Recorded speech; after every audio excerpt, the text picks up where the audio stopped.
What's going on, guys? I don't have time to do my intro, but I just want you guys to listen to the entire commentary because this is the first episode of a new series that I have. I don't know what I'm gonna call it yet, but I really just want you guys to listen to the entire commentary because it's definitely gonna change your life. God bless. Have a blessed day.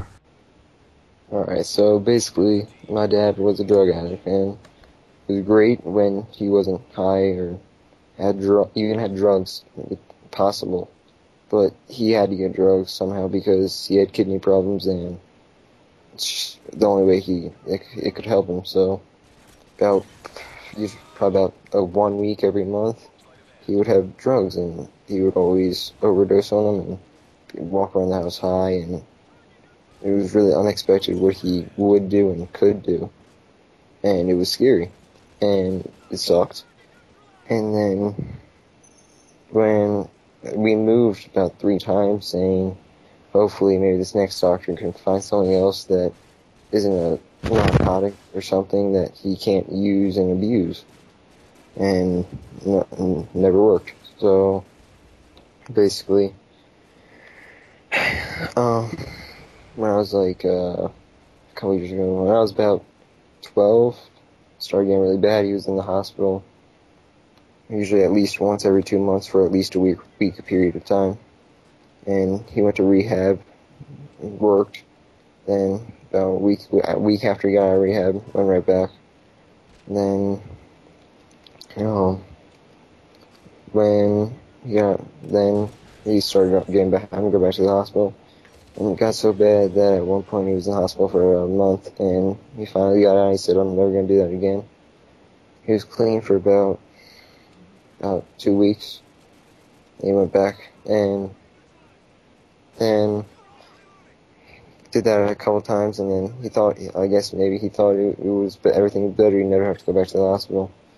And then one time he did it, and I don't know if you know what happens a couple times, but I don't know if you guys ever know what a death call, they call it a death call, sounds like. But basically what happens is somebody, when they're asleep, they'll be sitting there and they're just gasping for air, and it's scary when it happens. And one day we knew he had drugs, and he passed out in bed, and we were sitting there and watching TV, and we heard it, and the little tiny kids, like my little brother's 5 years old, my little sister's 8 years old, they didn't hear it. They didn't know what was going on, but all of us knew what was going on. So my mom, who at the time was trained to be a surgical tech, knew how to do CPR.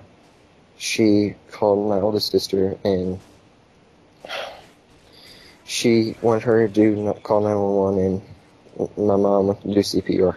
So then they ended up coming, and he was in the hospital for about a month, and after about a month, they said, I'm about like 13 at this point, and they said he has about 2 weeks, so he can't come out of the hospital, and whenever you want us to, we can cut the breathing cords, and whenever we cut it, he probably has about a week or two. So we called all of our family. We had a couple siblings in the military, so they had to travel up, and we called them all. So they got military leave, and they traveled up. Once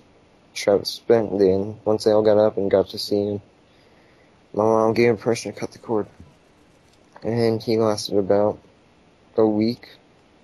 And the next thing I remember is my mom coming. My mom stayed there the whole time. She slept at the hospital every single night, never came home for about 3 weeks. Never changed clothes, never took a shower or anything. She wasn't gonna leave him. So she ended up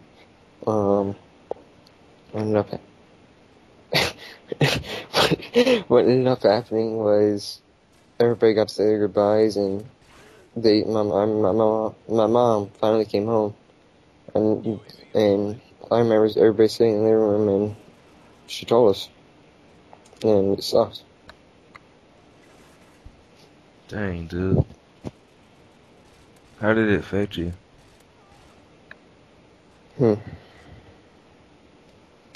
Well, to be honest with you, one side of me was like relieved. It felt like I didn't have to go around the house being scared anymore. You know what I mean? But another side of me knew, like, I just lost my dad, the one guy who was my baseball coach, my basketball coach, all that. And it sucked.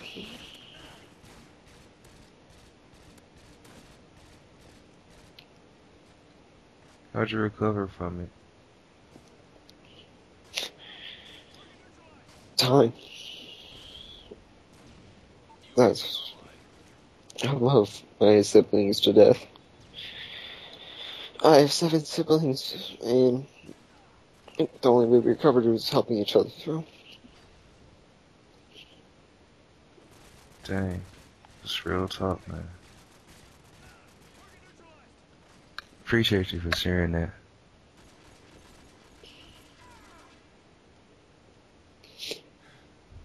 I love you, Isaiah. Love you, I gentlemen. love you too, man. I'll be right back. Alright. My mood's kind of ruined after hearing that. Alright, guys, this is probably gonna be uploaded, so people listening to this, if you like stuff like this, like real talk stories, let me know, and I'll be sure to get back with you. That's it for me. I can't even do my outro. Just have a blessed day and spend time with your family. Enjoy them. Don't spend all your time on the game, because real life is precious. Spending quality time with your family. God bless. Have a blessed day.